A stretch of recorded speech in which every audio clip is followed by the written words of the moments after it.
Así fuera pobre, rico, clase media, había reglas en la escuela. এক সময় El Salvador ছিল বিশ্বের সবচেয়ে সহিংস দেশগুলোর একটি। প্রতিদিন গড়ে ডজন খানিক মানুষ খুন হতো। স্কুল পড়ুয়া শিশু থেকে শুরু করে দোকানি পর্যন্ত কেউই নিরাপদ ছিল না। রাস্তাঘাট, বাস, বাজার সবখানে গ্যাং সন্ত্রাসের ছায়া। MS-13 আর ব্যারিও 18 নামের ভয়ঙ্কর গ্যাংয়ের দখলে ছিল পুরো দেশ। রাষ্ট্র তখন প্রায় অসহায়। আইন ছিল কাগজে, বাস্তবে নয়। এই সহিংসতার পেছনে ছিল গৃহযুদ্ধ পরবর্তী অস্থিরতা, দারিদ্র্য আর দুর্বল রাষ্ট্র ব্যবস্থা। গ্যাংগুলো শুধু অপরাধী সংগঠন ছিল না, তারা হয়ে উঠেছিল সমান্তরাল ক্ষমতা। কর আদায়, বিচার, এমনকি মৃত্যুদণ্ড সবই তারা নিজেদের কার্যকর করত। সাধারণ মানুষ ভয় নিয়ে বাঁচত, আর তরুণদের জন্য গ্যাংয়ে যোগ দেওয়া ছাড়া বিকল্প খুব কমই ছিল।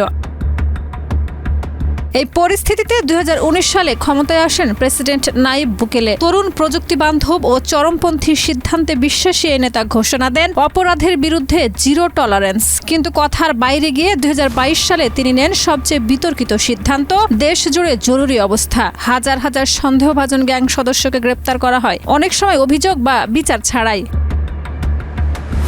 এই অভিযানের কেন্দ্রবিন্দুতে তৈরি হয় এক দানবীয় কাঠামো, সিকট, অর্থাৎ centre for the confinement of terrorism. এল সালভাদরের প্রত্যন্ত অঞ্চলে নির্মিত এই মেগা কারাগারকে বলা হয় লাতিন আমেরিকার সবচেয়ে বড় ও কঠোর কারাগার। ধারণ ক্ষমতা 40,000-এরও বেশি। এটি শুধু কারাগার নয়, এটি রাষ্ট্রের শক্তির প্রতীক।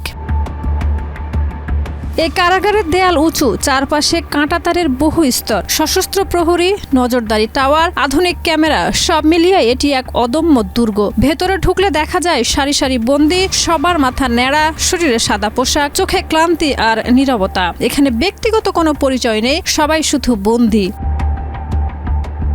সিকটে বন্দীদের জন্য কোনো পুনর্বাসন কর্মসূচি নেই, নেই বই, নেই টেলিভিশন, নেই বাইরের জগতের সঙ্গে যোগাযোগ। দিনে মাত্র কয়েক ঘন্টা আলো, বাকিটা সময় অন্ধকার আর শৃঙ্খলার মধ্যে কাটে। সরকার স্পষ্টভাবে জানিয়েছেন এরা আর সমাজে ফিরবে না। এটি শাস্তির জায়গা, সংশোধনের নয়।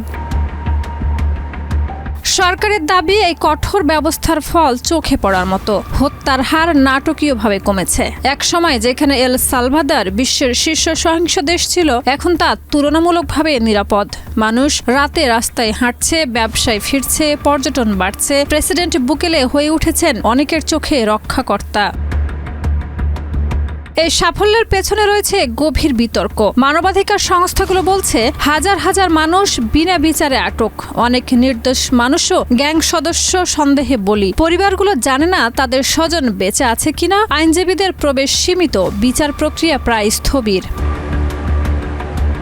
বিশেষজ্ঞরা প্রশ্ন তুলছেন, ভয় দিয়ে শান্তি কতদিন টিকে থাকে? একটি প্রজন্মকে যদি সম্পূর্ণভাবে কারাগারে বন্দী করা হয়, তার সামাজিক প্রভাব কি হবে? রাষ্ট্র কি দীর্ঘমেয়াদে এমন দমনমূলক ব্যবস্থার ভার বহন করতে পারবে, নাকি একসময় এ নীরবতা আবার বিস্ফোরণে রূপ নেবে? আন্তর্জাতিক মহলেও এল সালভাদর এখন আলোচনার কেন্দ্রবিন্দু। কেউ বলছে এটি অপরাধ দমনের মডেল, আবার কেউ বলছে এটি এক বিপজ্জনক নজির। গণতন্ত্র, মানবাধিকার আর নিরাপত্তার মধ্যে ভারসাম্য কোথায়? সিকট সেই প্রশ্নটাকে আবারও তীক্ষ্ণ করে তুলেছে। আজ এল সালভাদর আগের মতো ভয়ঙ্কর নয়, কিন্তু সেই শান্তির দাম কত চড়া তা এখনো পরিষ্কার নয়। লোহার দেয়ালের ভিতরে বন্দী হাজার হাজার মানুষ, আর দেয়ালের বাইরে স্বস্তির নিঃশ্বাস ফেলা একটি দেশ। এই দুই বাস্তবতার মাঝেই দাঁড়িয়ে আছে এল সালভাদর।